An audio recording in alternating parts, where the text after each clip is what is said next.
Si Pangulong Donald Trump ng Estados Unidos, hindi na naghintay ng tulong mula sa Europa, ay naglunsad na malawakang operasyong militar para muling buksan ang Hormuz Strait. Ipinahayag na ngayon, ginagamit na ng Estados Unidos at ilang kaalyado ang attack aircraft para bombahin ang barkong pandigma ng Iran at Apache helicopter laban sa mga drone upang palayain ang Hormuz Strait. Unang yugto ito ng operasyon para bigyang kakayahan ang US Navy na makapasok sa Hormuz Strait sa pamamagitan ng seguridad at pag-escort ng mga komersyal na barko sa Persian Gulf.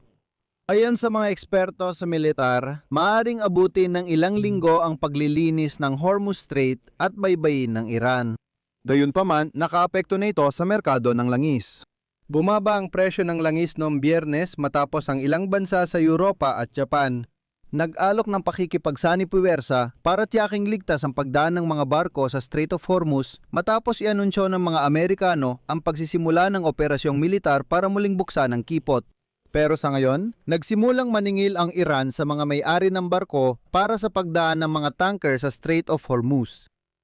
Ako si Alexei Pechi. Kaibigan, kung gusto nyo ang content at nais-suportahan ang aming YouTube channel, lubos ako magpapasalamat. Pinansyal, mag-donate gamit ang mga link at detalye sa video description. Nakasulat din, suportahan ang channel ni Alexei Pechi.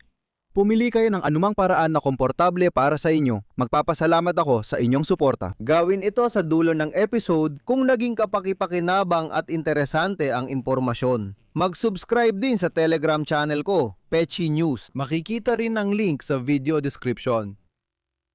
Sinimula na ng Estados Unidos ng Amerika, binibigyang diin ko ang paunang operasyong militar. По разблокированию Ормузского пролива. Sinimulan na ng US at ilang kaalyado ang paggamit ng attack aircraft laban sa mga barkong pandigma ng Iran. Ginagamit ang mga Apache helicopter laban sa mga drone para linisin ang Strait of Hormuz. Binibigyang din na ito ang unang yugto ng malaking operasyong militar na magbibigay daan sa mga barko ng hukbong dagat ng Estados Unidos na makapasok sa kipot. Inihayag ngayon ni General Dan Kane na mag-oorganisa ng seguridad at escort para sa mga komersyal na barko papunta at palabas ng Persian Gulf. Siya ang pinuno ng pinagsamang komite ng mga hepe ng Estado Mayor ng hukbong sandatahan ng Estados Unidos. Ayon sa kanya, mabibigat ang armas ng mga eroplano na A-10 at mga attack helicopter na Apache. Nagsasagawa ngayon ang paglipad sa kipot at timug-baybayin ng Iran. Ang mga eroplano ay partikular na nagbabantay laban sa mga mabilis na bangka ng Iran. Ilan sa mga kaalyado ng Estados Unidos na hindi pinangalanan ni Kane, sabi niya, hindi pa niya maaring sabihin. Gumagamit sila ng mga helicopter para labanan ang mga attack drone. Ayon sa ulat, ang kasalukuyang operasyon ay bahagi lamang ng multi-stage na plano ng Pentagon para mabawasan ang banta mula sa mga armadong bangka ng Iran, mga mina, cruise missile at mga drone na siyang humaharang sa paglalayag simula pa noong Marso. Ang mga eroplano na A-10 at mga helicopter na Apache ay ilang araw nang nangangaso sa mga bangka na siyang sumunod sa mga barkong pakalakalan. At ayon kay Dan Kane, maaari ring sumali sa kanila ang mga fighter jet na nasa reyon. Ipinapansin ko na inatake na ng Iran ang 12-12 ng mga barko na nagtangkang dumaan sa Strait of Hormuz. Gumagamit sila ng mga drone, parehong pandagat at panghimpapawid. Gumamit din ng Iran ng mga missile kabilang na laban sa mga barkong nasa Golpo ng Oman at Persian Gulf. Mahalagang tandaan na ang pinakakitid na bahagi ng Strait of Hormuz ay 38 kilometro ang lapad, kaya hindi sapat na linisin lang ito. Mga cruise missile, aminado tayo, kayang ilunsad mula daan-daang kilometro at tamaan pa rin ang barkong dumadaan sa kipot. Sa kabila ng halos 3 linggong tuloy-tuloy na malalakas na pambobomba ng mga puwersang Amerikano at Israeli, ang Iran ay mayroon pa ring napakalaking imbakan ng mga mina. Mga cruise missile sa mga truck, daan-daang bangka na lihim na itinatago sa mga tagong pasilidad na may mga lagusan. Sa kahabaan ng baybayin at sa mga isla, ibig sabihin kailangan nating aminin na marami pang armas ang Iran. Kaya maaring abutin ng ilang linggo bago muling maging ligtas ang paglalayag sa kipot. Kahit ganon, mananatili pa rin sa Iran ang malaking bahagi ng kanilang kagamitang pandigma. Ayon sa mga eksperto, ang digmaan sa gitnang silangan ang pinakamalaking banta sa pandaigdigang seguridad ng enerhiya sa kasaysayan. Dahil ang ganap na pagpapanumbalik ng supply ng langis at gas mula sa mga bansa sa Persian Gulf, maaring tumagal ng 6 na buwan o higit pa. Susunod, magbibigay ako ng CP mula sa Financial Times tungkol dito. Ganito kalaking pagkabigla sa pandaigdigang ekonomiya at enerhiya ay di pa naranasan kahit noong 2022 dahil sa pagsalakay ng Russia sa Ukraine at epekto nito. Ang nawalang supply ng gas dahil sa pagsasara ng Hormuz Strait ay doble pa kumpara sa nawalang supply ng Europa noong krisis sa enerhiya 4 na taon nang nakalipas. At ang pagkawala ng langis ay mas malaki pa kaysa nung nagkaroon ng dobleng krisis kalahating siglo nang nakalipas noong 1973 at 1979. Nagdulot ito noon ng resesyon, mataas na inflasyon at pagrarasyon ng gasolina sa buong mundo. Patuloy na minamaliit ng mga politiko at merkado ang lawak ng krisis na lumalala habang hindi pa naibabalik ang pag-export ng enerhiya mula sa Persian Gulf. Bukod pa rito, nagkaroon pa ng isa pang dahilan ng Iran para hindi buksan ang Strait of Hormuz. Ipinahayag na napatupad ang Tehran ng buwis sa pagdaan ng mga barkong pangkalakalan sa Strait of Hormuz.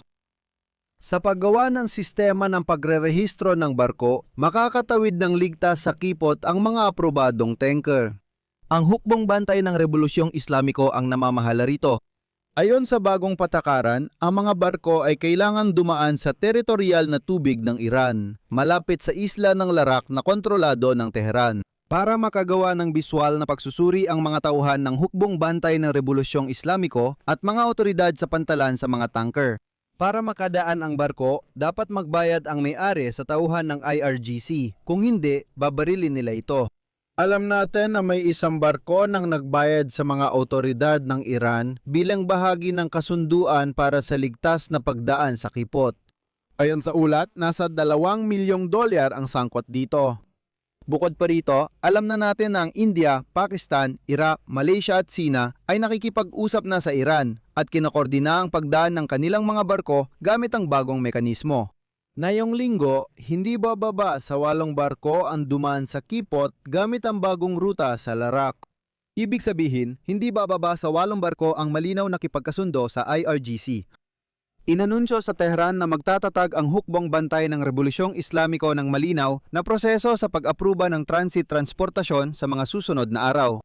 Sa ngayon, ang paggamit ng koridor ay pinag-uusapan at binabayaran pa ng paesa-isa sa bawat kaso, kaya makakadaan ka sa kipot. Sa kasalukuyan, ayon sa datos ng S&P Global, humigit kumulang 3,200 barko ang naipit sa Persian Gulf. Pagkatapos magsimula ang digmaan sa Iran, bumaba ng 76% ang bilang ng dumadaan sa Hormuz Strait. Hindi bababa sa 22 barko ang inatake ng Iranian. Gayunpaman, nagdulot pa rin ng positibong epekto sa pamilihan ng langis ang pagsisimula ng operasyong militar ng Estados Unidos. Bagay na nagbago ang presyo dahil sa pagtatangkang buksan muli ang Hormuz Strait.